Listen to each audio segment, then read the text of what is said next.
Yes, ni Mr. Analyst hapa Online Media. Bwana, leo nakuletea Rap Line Challenge ambapo tunakuletea mistari ya baadhi ya wasanii wa hip hop walioimba. Wewe utatuambia ni msanii gani na katika wimbo upi. Bwana, nakupa hiyo mistari.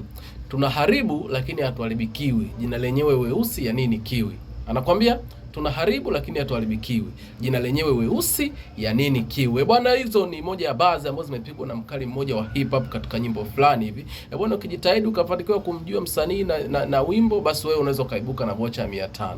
Kama unadaiwa utajua mwenyewe, lakini yeyote ambaye atashtuka kuna bando la jelo limeingia, basi ajue huyo ni mimi na huyo ndo mshindi. Lakini kama unadaiwa na wezesha au songesha, hiyo is up to you. Wewe jitahidi tu. Na kukumbusha tena mistari. Tunaharibu lakini hatuharibikiwi. Jina lenyewe weusi ya nini kiwi? Niambie jina la msanii au mkali wa buzz kali hizo ambazo amezipiga, afu tuambie jina la wimbo. Ukiona kuna vocha 500 imeingia, basi ujue ni Mr. Analyst amejitolea kukutunuku ndugu yake. Lakini nakukumbusha, kama unadaiwa songesha au niwezeshe, hiyo utajua mwenyewe. Mimi la kwangu nakuwa limeshapita.